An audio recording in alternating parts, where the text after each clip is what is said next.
Alhamdulillah sehat semuanya ya. Tetap semangat dalam masa pandemi saat ini. Selalu mengingat 3M, memakai masker, mencuci tangan, dan menjaga jarak. Sebelum memulai pelajaran, alangkah baiknya kita berdoa terlebih dahulu. Berdoa menurut agama dan keyakinan kita masing-masing. Berdoa mulai.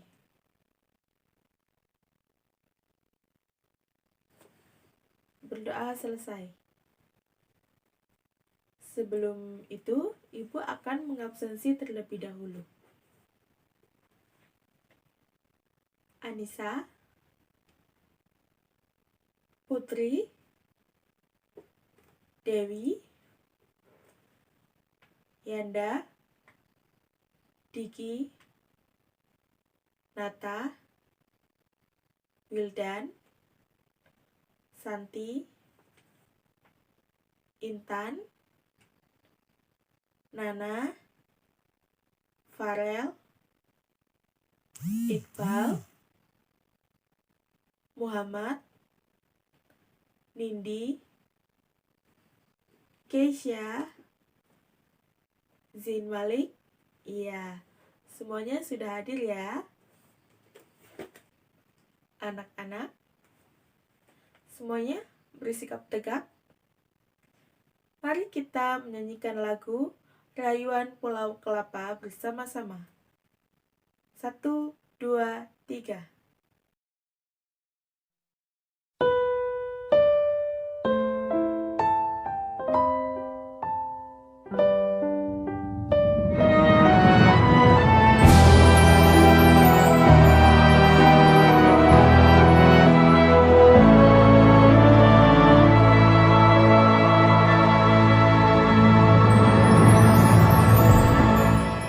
Tanah airku Indonesia, negeri elok amat ku cinta. Tanah tumpah darahku yang mulia, yang ku puja sepanjang masa.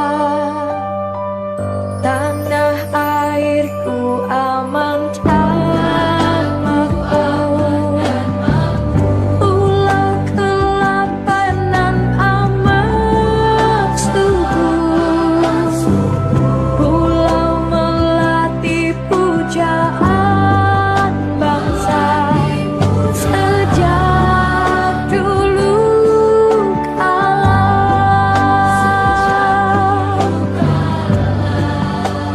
Melambai-lambai nyiut di pantai, berbisik-bisik rajepana.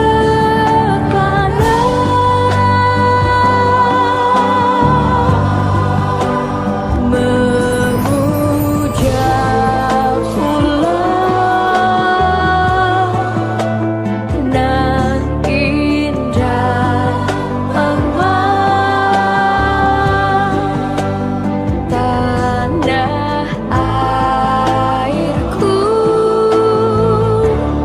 Indonesia.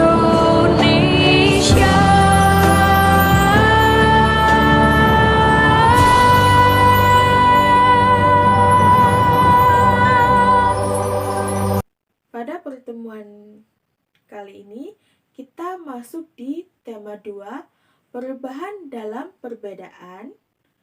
Subtema 2, bekerja sama mencapai tujuan. Pada subtema ini, kita ada 3 mata pelajaran. Yang pertama, IPA.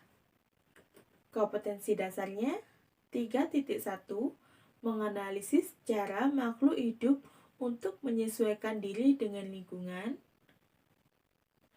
Indikatornya 3.1.1, menguraikan ciri-ciri khusus yang ada pada hewan. Materi pokoknya ciri-ciri khusus hewan.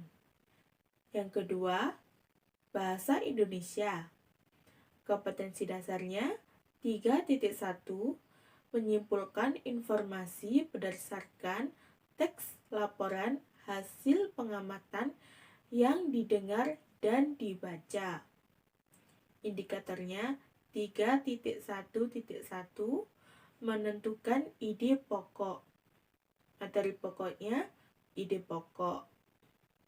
Yang ketiga, SBDP. Kompetensi dasar 4.4 membuat patung. Indikatornya 4.4.1 membuat patung dari bahan sabun. Materi pokoknya membuat patung. Tujuan pembelajaran pada subtema kali ini, yang pertama, siswa dapat menguraikan ciri-ciri khusus yang ada pada hewan. Yang kedua, siswa dapat membedakan ciri-ciri khusus yang ada pada hewan. Yang ketiga, siswa dapat menyebutkan jenis-jenis ciri khusus pada hewan. Yang keempat, siswa dapat menentukan ide pokok paragraf. Yang kelima, siswa dapat membuat patung hewan.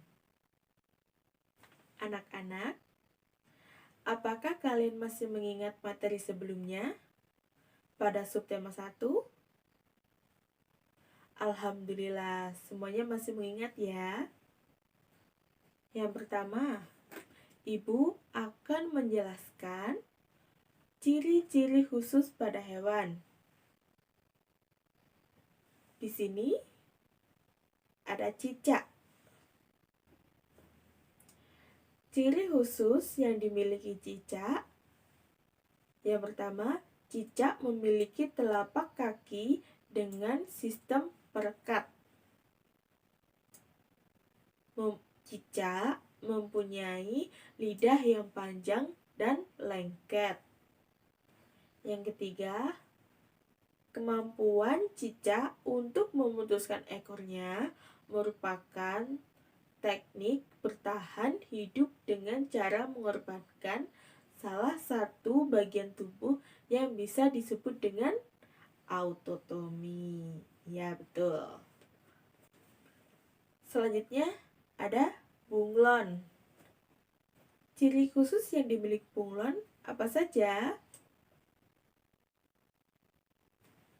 Bunglon memiliki kemampuan untuk mengubah warna kulitnya sesuai dengan lingkungan yang dia tinggali. Gambar ini menunjukkan bunglon ada di atas pohon, di ranting-ranting daun. Maka bunglon akan mengubah warna kulitnya menjadi hijau seperti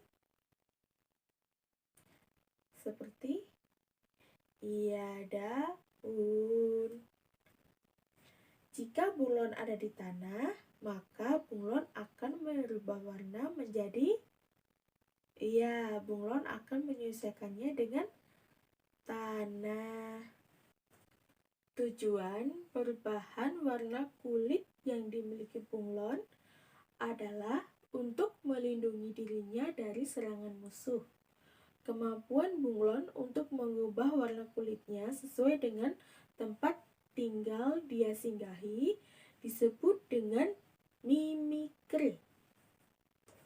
Apa yang disebut dengan mimikri? Iya, betul. Mimikri adalah merubah warna kulit untuk melindungi diri dari serangan musuh. Nah, kata ini juga termasuk dari mimikri. Apa saja ciri khusus yang dimiliki katak? Yang pertama, katak umumnya berkulit halus, lembab, dengan kaki belakang yang panjang. Yang kedua, katak mempunyai kantung suara yang terletak di sekitar leher katak jantan. Yang ketiga, katak melakukan kamuflase atau biasa disebut dengan penyamaran agar seolah-olah tubuhnya beracun. Cara tersebut atau taktik tersebut untuk menghindari dari predator atau musuh katak. Yang keempat, katak memiliki lidah yang panjang dan lengket. Nah, Ibu tanya, apa sih yang disebut dengan kamuflase?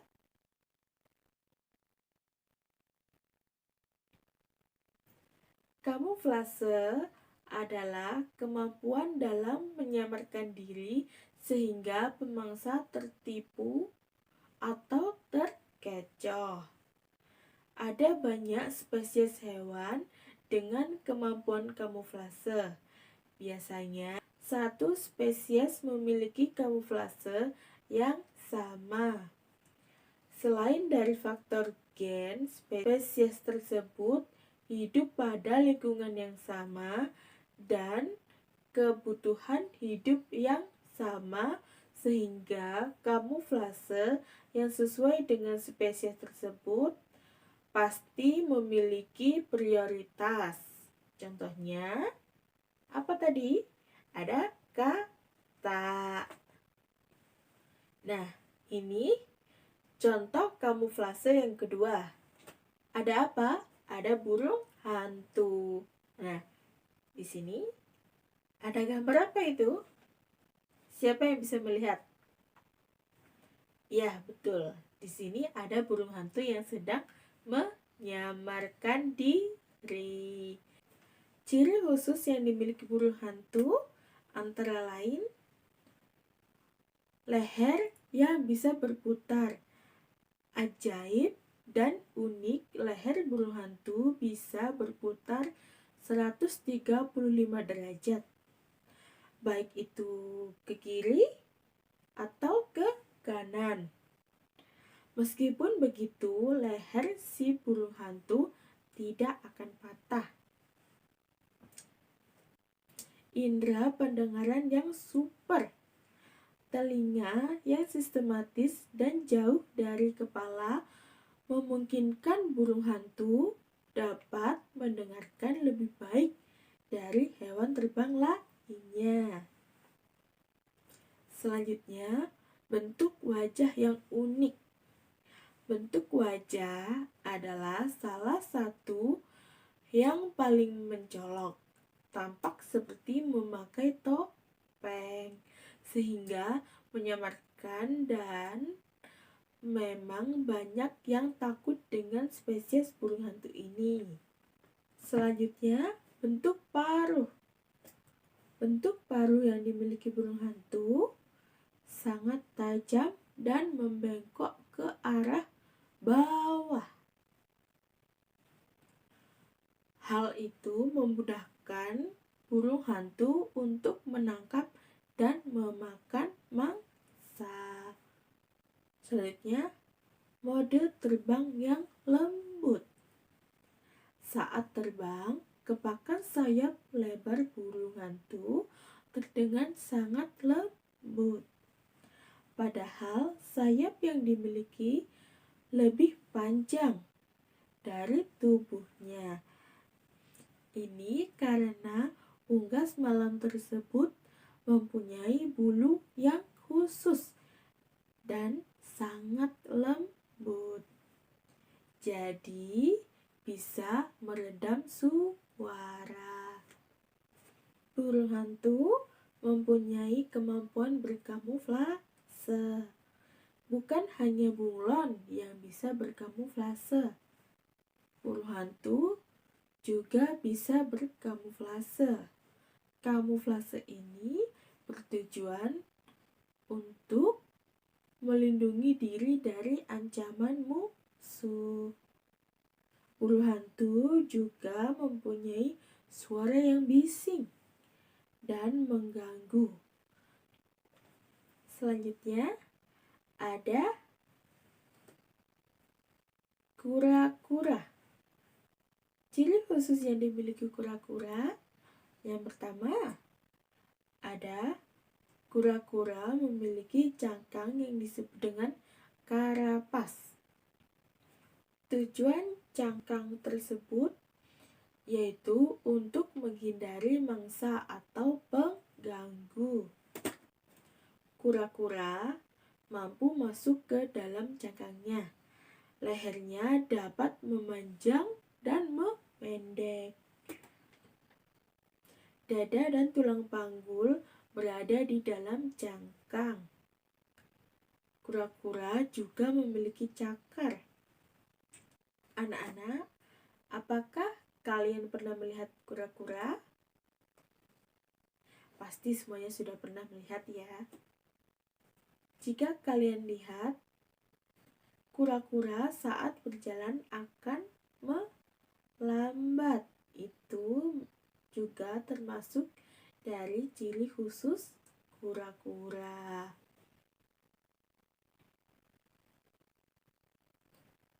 Dan ternyata kura-kura tidak memiliki gigi. Jadi kura-kura itu ompong. Namun kura-kura memiliki moncong yang sangat keras di mulutnya yang dapat dijadikan sebagai pengganti giginya. Kura-kura bertelur dan mengerami telurnya dengan cara menanamnya di dalam pasir. Kura-kura mampu bertahan hidup hingga ratusan tahun. Bahkan ada yang berusia hingga 236 tahun. Banyak sekali ya umur si kura-kura. Kura-kura termasuk hewan dari golongan hibernasi. Apa sih hibernasi itu? Hibernasi adalah teknik bertahan hidup pada lingkungan yang keras dengan cara tidur atau menonaktifkan dirinya.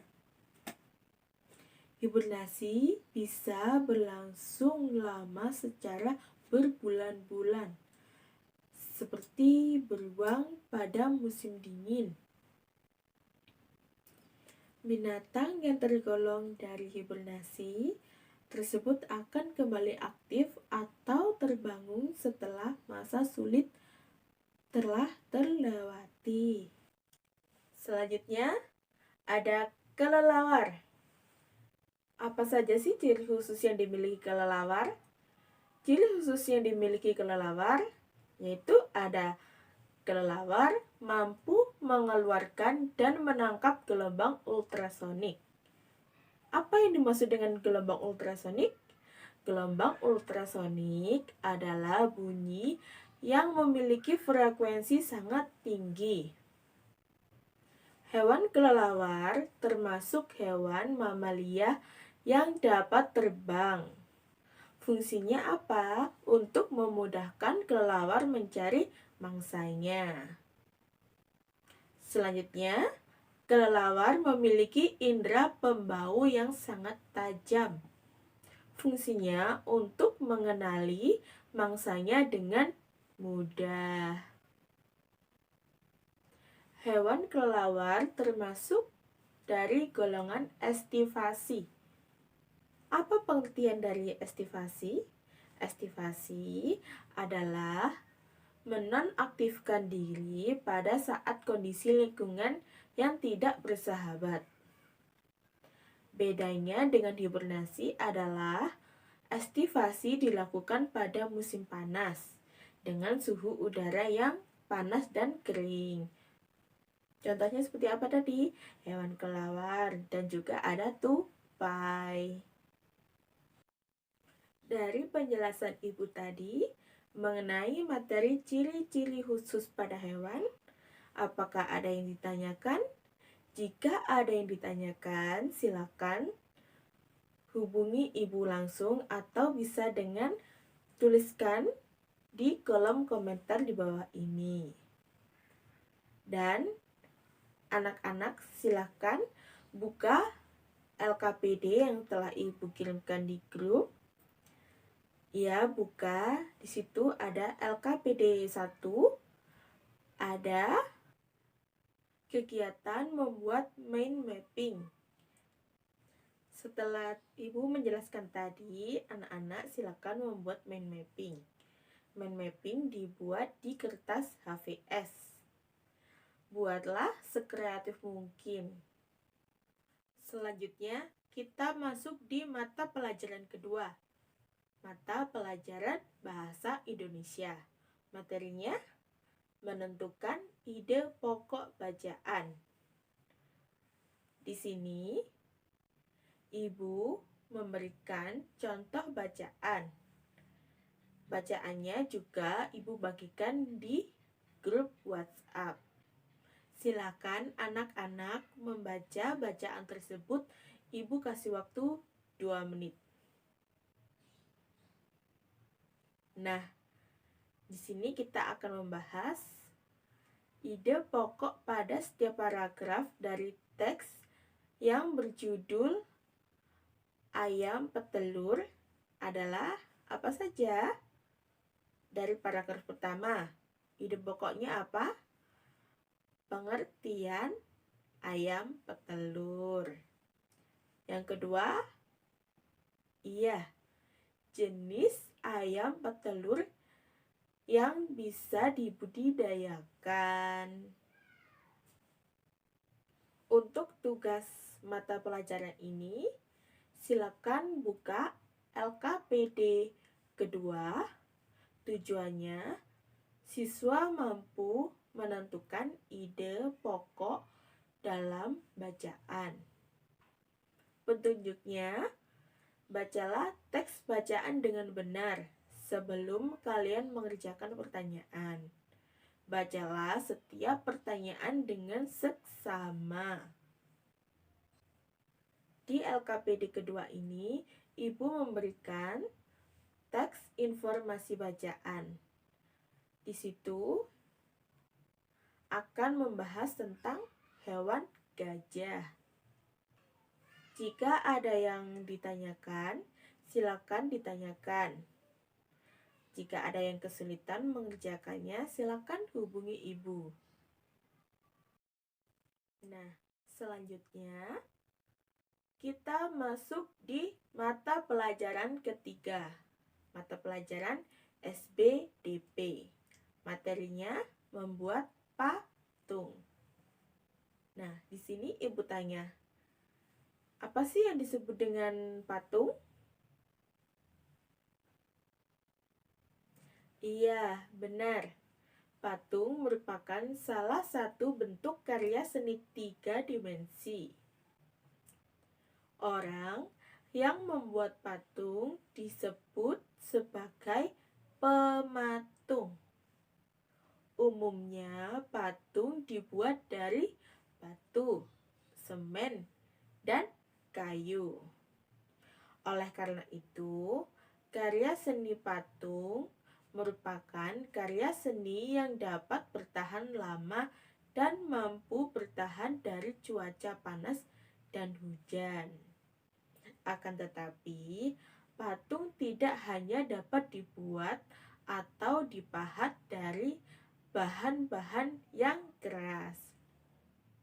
Kita juga dapat membuat patung dari tanah liat. Teknik ini memerlukan kelincahan jari, bukan kelincahan memahat. Setelah patung dari tanah liat jadi, patung akan dikeringkan dan dibakar sehingga lebih kuat dan tidak rapuh. Lebih lanjutnya lagi, silakan anak-anak baca pada modul tematik yang sudah Ibu bagikan. Di situ sudah membahas materi dari materi ciri khusus pada hewan, menentukan ide pokok teks bacaan, dan materi membuat patung di situ sudah ada. Kemarin Ibu sudah meminta kalian untuk membawa alat dan bahan untuk membuat patung dari sabun. Silakan anak-anak buka LKPD yang ketiga. Di situ kalian diminta untuk membuat patung hewan. Tujuan dari LKPD 3 yaitu siswa mampu membuat karya seni patung berbahan dari sabun. Petunjuknya, bacalah dengan seksama langkah-langkah kerja pembuatan karya seni patung dari sabun. Di LKPD itu sudah tertera langkah-langkahnya apa saja. Silakan anak-anak mengikuti langkah-langkah tersebut. Kemudian dari LKPD yang pertama tadi, LKPD 1, 2, 3, hasil dari pekerjaan kalian silakan difoto lalu kirimkan ke ibu. Nanti hasil tersebut akan dikumpulkan pada saat pengumpulan tugas di hari Jumat. Anak-anak, jika ada yang ditanyakan, silakan tanya ke ibu. Bisa lewat WhatsApp, bisa juga dituliskan di kolom komentar di bawah ini. Nah, kesimpulan dari pembelajaran kali ini, kita mempelajari tentang ciri-ciri khusus pada hewan. Yang kita pelajari tadi apa saja? Ada cicak. Ciri khusus yang dimiliki cicak ada apa saja? Iya, betul. Ada kakinya yang memiliki alat perekat atau seperti lem yang bisa merayap di dinding. Kemudian ada apa saja? Ya, ada kura-kura, ada kelelawar. Kemudian tadi pada mata pelajaran bahasa Indonesia kita belajar apa? Tentang menentukan ide pokok.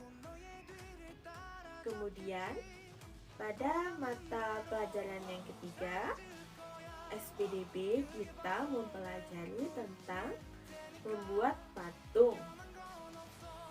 Bahan-bahan untuk membuat patung tadi ada apa saja? Ada dari semen, bisa kayu. Yang dibuat pada tugas LKPD 3 tadi apa? Iya, sabun.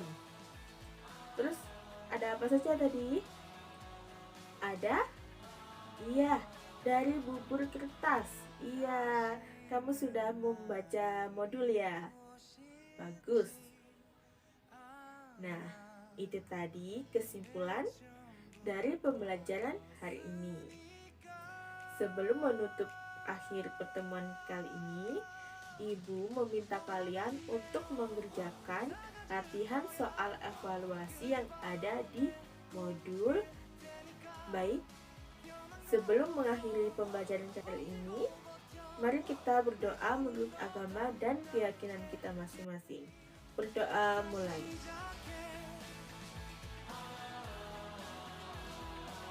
Berdoa selesai. Assalamualaikum warahmatullahi wabarakatuh. Selalu tetap semangat ya anak-anak.